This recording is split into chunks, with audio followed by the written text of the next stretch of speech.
Olá para você, estudante que acompanha a Folha de Londrina nas redes sociais, na versão impressa e também no folhadelondrina.com.br. Eu sou Edson Neves e estamos de volta com o professor Nilson Douglas Castilho. Você já conhece muito bem, né? O professor Nilson é do Colégio Marista de Londrina e estendeu a parceria com a Folha de Londrina, com o Folha Enem, mas agora com o Folha Veste. E o foco, claro, o vestibular da UEL, que será no dia 6 de março de 2022. Professor, um prazer falar com você novamente. Parceria, então, estendida para mais um material, claro, orientando os estudantes que agora vão prestar o vestibular da Universidade Estadual de Londrina, a UEL.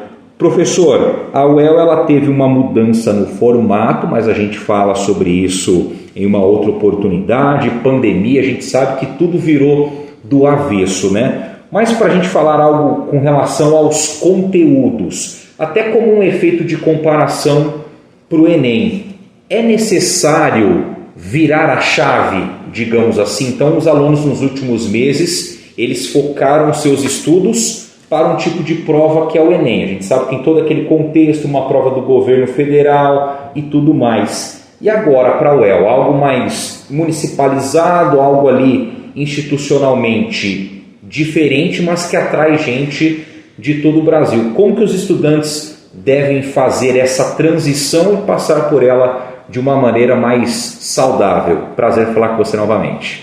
Primeiramente, novamente é um prazer fazer essa parceria com a Folha de Londrina, agora voltado para o nosso vestibular, voltado para ajudar os alunos aqui da nossa cidade, bem como da região, se não dizer do Brasil todo, que procuram pelo vestibular da UEL. Quando a gente fala de vestibular da UEL, é preciso virar uma chave, mas não tão grande assim. É um aluno que tem hábito de estudo, que tem boa leitura, isso aí vai para além de uma prova do Enem, ele consegue estar bem em qualquer vestibular. É claro que para a UEL ele precisa ficar atento com algumas coisas. A UEL se diz uma prova temática, e algumas das questões dela realmente mantém essa linha temática, mas outras esse tema é somente um pretexto. Então não necessariamente a questão vai estar contextualizada.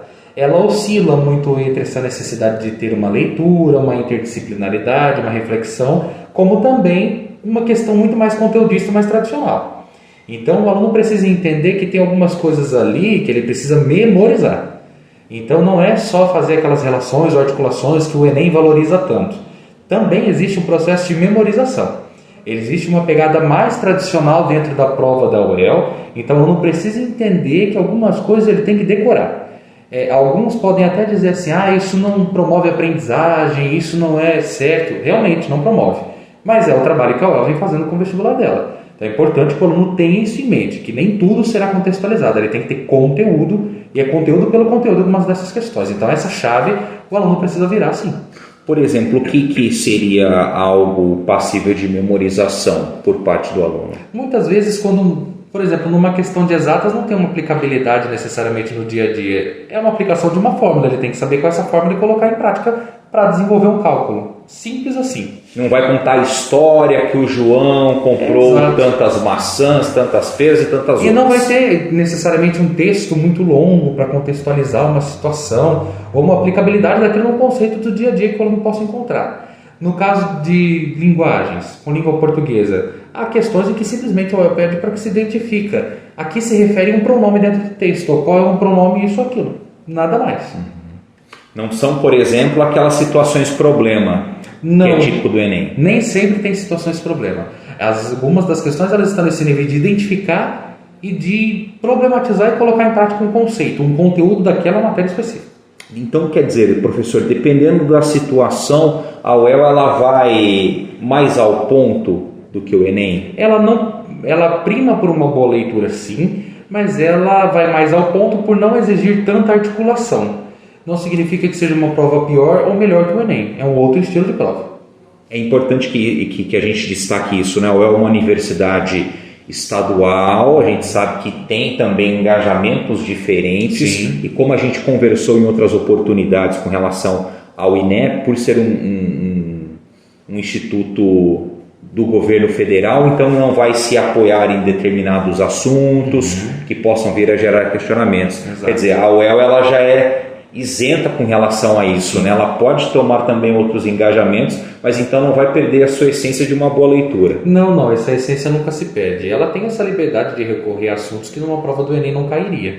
Exemplo disso foi o que cobraram no passado na prova de redação, voltado completamente para a situação do coronavírus, da pandemia. Coisa que o Enem jamais iria cobrar ou colocar numa situação tão polêmica. Então a UEL tem essa liberdade, por ser uma própria instituição de dentro da universidade, uma organização, a COPS, que elabora essa prova, ela tem essa autonomia e tem uma tradição nessa prova. E essa tradição precisa ser mantida no estilo de questões, na forma como ele é cobrado. Então o aluno pode esperar não sair tanto daquele estilo de prova com a qual ele já estava acostumado. O que pode modificar é a quantidade de conteúdo por componente ou por matéria, por assim dizer, que possa vir a ser cobrado. O que seria o foco, então, da prova da UEL? A UEL, ela, historicamente, houve provas em que ela valorizou muito a parte das humanas. Então, ela valorizava muito filosofia, sociologia e arte. E tem algumas coisas que são meio que clássicas caírem na prova da UEL. Então, se você pega arte, provavelmente vai cair ali um Pablo Picasso. Provavelmente vai cair algo que fale da arte brasileira. É algo meio que recorrente durante essa prova. Agora, nos últimos 2 ou 3 anos, ela trouxe algumas surpresas, com um foco maior na área das exatas ou das biológicas, ou cobrando alguns conteúdos que não eram tão evidentes ou não eram tão recorrentes dentro dessa prova, como estética em Kant, que caiu nos últimos anos em filosofia. Mas nada que fuja daquilo que o aluno não tem condições de fazer.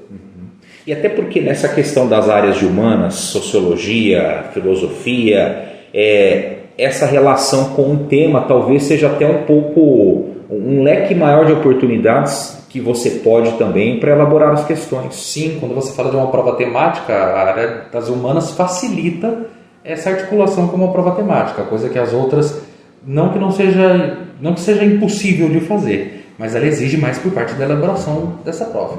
E, por exemplo, na área das exatas, é o ponto que a gente conversou sobre ir mais direto, então, de não ter tanto contexto, porque na questão das humanas, eu acredito, professor, tem ali uma imagem que você possa se basear, uma questão de arte, você vê ali uma obra, aí talvez te peça então as principais características ou contexto histórico subentendido ali. Talvez nessa questão das exatas, então, é justamente mais conteudista. Sim, é bom ficar atento que ela cobra muito a questão de raciocínio lógico e probabilidade.